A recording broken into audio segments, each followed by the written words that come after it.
আসসালামু আলাইকুম প্রিয় শিক্ষার্থী, কেমন আছো সবাই? আশা করি ভালো আছো। আমার নবম শ্রেণীর শিক্ষার্থীরা, তোমরা কেমন আছো? আশা করি ভালো আছো সবাই।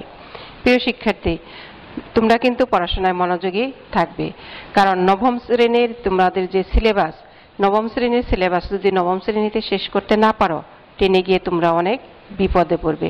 কারণ টেনে গিয়ে টেনের সিলেবাস আছে, সাথে আবার নবম শ্রেণীর সিলেবাসকে রিভিশন করতে হবে। কাজেই এখন যদি পড়াশোনায় যদি অমনোযোগী থাকো, পড়াশোনা যদি গ্যাপ থাকে, তাহলে টেনে গিয়ে সিলেবাস আর শেষ করতে পারবে না। প্রিয় শিক্ষার্থী, কাজেই তোমরা পাঠে মনোযোগী থাকবে। তোমাদের পাঠকে আজকে মনোযোগী করার জন্য আমি একটি ক্লাস নিচ্ছি। ক্লাসটি হলো অধ্যায় 4 থেকে ভারতের জলবায়ু। প্রিয় শিক্ষার্থী, গত ক্লাসে আমি বাংলাদেশের জলবায়ু নিয়ে আলোচনা করেছি এই অধ্যায় থেকে।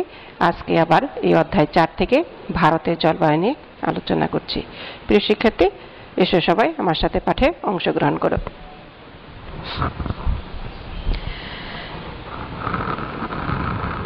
বিশাল আয়তনের দেশ হওয়ায় ভারতের জলবায়ু বিচিত্র।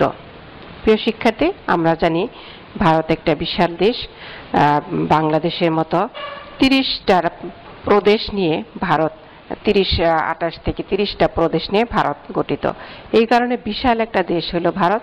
আর বিশাল দেশ হওয়ার কারণে এর জলবায়ুটাও বিচিত্র। বিচিত্র বলতে বোঝানো হয়েছে যে বিভিন্ন রকমের, এক একটা প্রদেশের জলবায়ু এক এক রকম। অক্ষাংশ, সমুদ্র হতে দূরত্ব, বায়ু প্রবাহ প্রভৃতির ভিন্নতার কারণে এর জলবায়ু ভিন্ন। ভারত মৌসুমী অঞ্চলে অবস্থিত, ফলে এদেশের উষ্ণতা, বৃষ্টিপাত, আর্দ্রতা ইত্যাদি মৌসুমী বায়ু প্রবাহের উপর সম্পূর্ণভাবে নির্ভরশীল। উষ্ণতা এবং বৃষ্টিপাতের পার্থক্যের উপর নির্ভর করে ভারতের ঋতুগুলো হলো শীতকাল। প্রিয় শিক্ষার্থী, আমি বোর্ডে লিখে রেখেছি যে ভারতের জলবায়ুগুলোকে কয়েকটি ভাগে ভাগ করা হয়েছে। 1 নম্বরে হলো শীতকাল, 2 নম্বরে গ্রীষ্মকাল, 3 নম্বরে বর্ষাকাল, আর 4 নম্বরে শরৎ এবং হেমন্তকাল। প্রিয় শিক্ষার্থী, আমি ভারতের জলবায়ুটাকে এখন এই পয়েন্ট আকারে ধাপে ধাপে বিশ্লেষণ করছি। শীতকাল। শীতকালে সূর্য দক্ষিণ গোলার্ধে অবস্থান করায় সমগ্র ভারতে উত্তাপের পরিমাণ যথেষ্ট কমে যায়। প্রিয় শিক্ষার্থী, শীতকালে সূর্য দক্ষিণ গোলার্ধে অবস্থান করে, অর্থাৎ দক্ষিণায়ন ঘটে। দক্ষিণ দিকে সূর্যটা হেলে অবস্থান করে। এই কারণে উত্তাপের পরিমাণ যথেষ্ট কমে যায়। ভারতের শীতকাল ডিসেম্বর হতে ফেব্রুয়ারি মাস পর্যন্ত স্থায়ী হয়। প্রিয় শিক্ষার্থী, বাংলাদেশে আমরা পড়েছিলাম, বাংলাদেশে শীতকালটা শুরু হয় নভেম্বর মাস থেকে ফেব্রুয়ারি মাস পর্যন্ত গিয়ে চলে, কিন্তু ভারতের শীতকাল শুরু হয় হলো ডিসেম্বর মাসে, ফেব্রুয়ারি মাস পর্যন্ত স্থায়ী হয়। এই সময় এদেশের উপর দিয়ে পূর্ব মৌসুমী বায়ু প্রবাহিত হয়, হিমমণ্ডল থেকে নির্গত হয় এবং স্থলভাগের উপর দিয়ে প্রবাহিত হওয়ায় বায়ু শুষ্ক এবং শীতল হয়। হিমালয় পর্বতমালা উত্তর অঞ্চল জুড়ে প্রাচীরের ন্যায় দণ্ডায়মান থাকায় এই শুষ্ক এবং শীতল বায়ু সরাসরি ভারতে প্রবেশ করতে পারে না। প্রিয় শিক্ষার্থী, হিমালয় পর্বতমালা ভারতের উত্তর অঞ্চল জুড়ে একটা প্রাচীরের ন্যায় দণ্ডায়মান, অর্থাৎ প্রাচীর দিয়ে যেমন ঘিরে দিলে যেমন বাতাস বাধা পায়, সেই রকম এখানে হিমালয় পর্বতটাও এইরকম একটা প্রাচীরের ন্যায় দণ্ডায়মান আছে, এবং এটা এই হিমালয় পর্বতে এই বাতাস, এই মৌসুমী বায়ু এই বাধাপ্রাপ্ত হয়, যে কারণে শীতল বায়ুটা ভারতের প্রবেশ করতে পারে না। এই জন্য ভারত শীতের কবল থেকে রক্ষা পায়। শীত ঋতুতে সমগ্র ভারতের আবহাওয়া মোটামুটি শুষ্ক, শীতল এবং আরামদায়ক থাকে। আকাশ থাকে স্বচ্ছ, নির্মল এবং মেঘমুক্ত। বাতাসের জলীয় বাষ্পের পরিমাণ কম থাকে, অর্থাৎ শীতকালে বাতাস থাকে, জলীয় বাষ্প যেহেতু কম থাকে, শুষ্ক থাকে। আর যেহেতু জলীয় বাষ্প কম থাকে, এই কারণে মেঘও থাকে না, আকাশটা থাকে স্বচ্ছ, নির্মল এবং মেঘমুক্ত। 2 নম্বর পয়েন্ট হলো গ্রীষ্মকাল। মার্চ থেকে মে মাস পর্যন্ত ভারতে গ্রীষ্মকাল। মার্চ থেকে মার্চ মাস থেকে মে মাস পর্যন্ত ভারতে গ্রীষ্মকাল। 21শে মার্চ সূর্য দক্ষিণ গোলার্ধ থেকে নিরক্ষরেখায় আসে এবং তারপর ক্রমশ উত্তরে কর্কটক্রান্তি রেখার উপর দিয়ে অগ্রসর হয়। সূর্যের এই উত্তরায়ণের সঙ্গে সঙ্গে ভারতের তাপমাত্রা ক্রমশ বৃদ্ধি পেতে থাকে। প্রিয় শিক্ষার্থী, আমরা শীতকালে জানলাম যে সূর্যের দক্ষিণায়ন হয়, আর গ্রীষ্মকালে কি হয়, ওই দক্ষিণায়নটাই আস্তে আস্তে উত্তরায়ণ ঘটে, অর্থাৎ উত্তর দিকে সূর্য সরে যেতে থাকে। এই কারণে সূর্যটা এই তির্যক ভাব থেকে আস্তে আস্তে লম্বভাবের দিকে ফিরে আসে। এই কারণে দেখা যায় যে গ্রীষ্মকালে যেহেতু সূর্যটা লম্বভাবে কিরণ দিতে থাকে, এই কারণে দেখা যায় যে গ্রীষ্মকালে উত্তাপটা অনেক বেশি হয়ে থাকে। এই সময়ে গঙ্গা নদীর উপত্যকায় গড়ে 27 ডিগ্রি সেলসিয়াস তাপমাত্রা পরিলক্ষিত হয়। যতই উত্তরে যাওয়া যায় ক্রমশ তাপমাত্রা বৃদ্ধি পেতে থাকে। এই সময় ভারতের উত্তর পশ্চিমে মরু অঞ্চলে তাপমাত্রা 48 ডিগ্রি সেন্টিমিটার পর্যন্ত উঠে থাকে। প্রিয় শিক্ষার্থী, উত্তর পশ্চিমে মরু অঞ্চলে 48 ডিগ্রি তাপমাত্রা উঠে থাকে। মে মাসে কলকাতা শহরের সর্বোচ্চ তাপমাত্রা 43 ডিগ্রি পর্যন্ত হয়ে থাকে। গ্রীষ্মকাল গড় তাপমাত্রা 20 ডিগ্রি সেন্টিমিটারের বেশি হয় না, অর্থাৎ গ্রীষ্মকালে গড় তাপমাত্রা আবার 20 ডিগ্রির উপরে এর বেশি হয় না।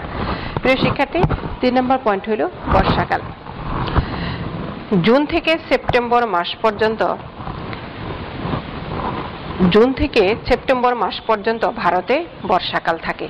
জুন মাসের শেষে 21শে জুন থেকে সূর্য কর্কটক্রান্তি রেখার উপর অবস্থান করায় উত্তর ভারতের উত্তাপের পরিমাণ অত্যন্ত বৃদ্ধি পায়, অর্থাৎ 32 ডিগ্রি সেন্টিমিটারের উপরে উঠে যায় তাপমাত্রা। অতিরিক্ত তাপে উত্তর ভারতের পাঞ্জাব অঞ্চলে একটি প্রবল শক্তি সম্পন্ন নিম্নচাপ বলয়ের সৃষ্টি হয়। প্রিয় শিক্ষার্থী, অতিরিক্ত তাপের জন্য ভারতের পাঞ্জাব অঞ্চলে একটা প্রবল গতিসম্পন্ন নিম্নচাপ বলয়ের সৃষ্টি হয়। এই সময় দক্ষিণ গোলার্ধে মকরীয় উচ্চচাপ বলয় হতে দক্ষিণ পূর্ব আয়নবায়ু নিরক্ষীয় নিম্নচাপ বলয়ে প্রবেশ না করে পাঞ্জাবের দিকে শক্তি সম্পন্ন নিম্নচাপের টানে সরাসরি পাঞ্জাবের দিকে অগ্রসর হয়। এই বায়ু সমুদ্রের উপর দিয়ে দীর্ঘপথ অতিক্রম করে বলে এতে প্রচুর জলীয় বাষ্প থাকে। হিমালয় এবং অন্যান্য উচ্চ পর্বতগাত্রে বাধাপ্রাপ্ত হয়ে এই বায়ু ভারতের বিভিন্ন স্থানে প্রচুর বৃষ্টিপাত ঘটায়, অর্থাৎ সমুদ্র থেকে যে শীতল বায়ুটা প্রবাহিত হয় সেটা আবার বিভিন্ন পর্বত গাত্রে এবং হিমালয় পর্বতে এটা বাধা পাওয়ার কারণে ভারতের বিভিন্ন স্থানে প্রচুর বৃষ্টিপাত হয়। ফলে ভারতের মোট বৃষ্টিপাতের প্রায় 75% বৃষ্টিপাত এই ঋতুতেই হয়ে থাকে। প্রিয় শিক্ষার্থী, 75% বৃষ্টিপাত এই বর্ষাকালে হয়ে থাকে। দক্ষিণ পশ্চিম মৌসুমী বায়ু দুটি শাখায় বিভক্ত হয়ে ভারতে প্রবেশ করে, যেমন আরব সাগরের উপর দিয়ে প্রবাহিত আরব সাগরীয় শাখা এবং বঙ্গোপসাগরের উপর দিয়ে প্রবাহিত বঙ্গোপসাগরীয় শাখা। এই দুই শাখায় বিভক্ত হয়ে মৌসুমী বায়ুটা ভারতের উপর দিয়ে প্রবাহিত হয়। শিক্ষার্থী, সর্বশেষ পয়েন্ট হলো শরৎ এবং হেমন্তকাল। অক্টোবর নভেম্বর এই 2 মাস ভারতে শরৎ এবং হেমন্তকাল। অক্টোবর থেকে নভেম্বর এই 2 মাস ভারতে শরৎ এবং হেমন্তকাল। এই সময়ে দক্ষিণ পশ্চিম মৌসুমী বায়ু দিক পরিবর্তন করে উত্তর পূর্বে মৌসুমী বায়ুতে পরিণত হতে থাকে। ফলে ভারতের কোনো কোনো স্থানে ঘূর্ণিঝড়ের মাধ্যমে বৃষ্টিপাত হয়ে থাকে। পশ্চিমবঙ্গ, তামিলনাড়ু, উড়িষ্যা এবং মেদিনীপুর উপকূলে এই সময় বৃষ্টিপাত হয়ে থাকে। পশ্চিমবঙ্গে এই ঝড়কে আশ্বিনা ঝড়ও বলা হয়। যেহেতু আশ্বিন মাসে এই ঝড়টা হয়ে থাকে, এই জন্য এটাকে আশ্বিনা ঝড়ও বলা হয়। হেমন্তকালের শেষ দিকে ভারতের সর্বত্র তাপমাত্রা ও বৃষ্টিপাতের পরিমাণ ক্রমশ কমতে থাকে, অর্থাৎ হেমন্তকালে বৃষ্টিপাত অনেকটাই কমে আসে। পশ্চিমবঙ্গ, তামিলনাড়ু এবং উড়িষ্যা, মেদিনীপুর উপকূলে এই সময় বেশি বৃষ্টিপাত হয়ে থাকে।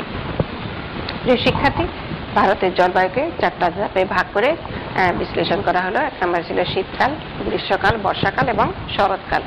যেহেতু ভারত একটা বিশাল একটা দেশ, এই কারণে জলবায়ুটা বিচিত্র রকমের, এক একটা প্রদেশে এক এক রকমের আবহাওয়া বিরাজ করে বা জলবায়ু বিরাজ করে। দেখা যায় যে একটা প্রদেশে শীত থাকে, আবার আরেকটা একই সময়ে একটা প্রদেশে শীত, আবার আরেকটা প্রদেশে প্রচন্ড গরম।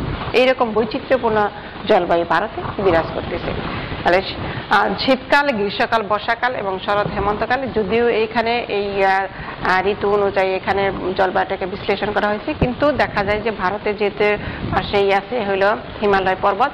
এই পর্বতের কারণে শীত এবং গ্রীষ্ম কোনোটাই ভারতে প্রচন্ড আকারে পরিলক্ষিত হয় না। এই যে হিমালয় পর্বতে বাধাপ্রাপ্ত মৌসুমী বায়ু বাধাপ্রাপ্ত হওয়ার কারণে শীতও অত তীব্র আকারে অনুভূত হয় না, গরম অত তীব্র আকারে অনুভূত হয় না।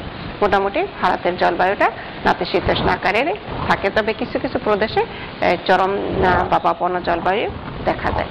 প্রিয় শিক্ষার্থী, আমার আজকের আলোচনা এই পর্যন্ত শেষ করছি। এই যে পাঠটা আমি পড়ালাম ভারতের জলবায়ু, এই জলবায়ুটাকে তোমরা ভালো করে পড়বে এবং শিখবে। আমি আবারও বলছি প্রিয় শিক্ষার্থী, নবম শ্রেণীর শিক্ষার্থীরা তোমরা পাঠে অবহেলা করো না।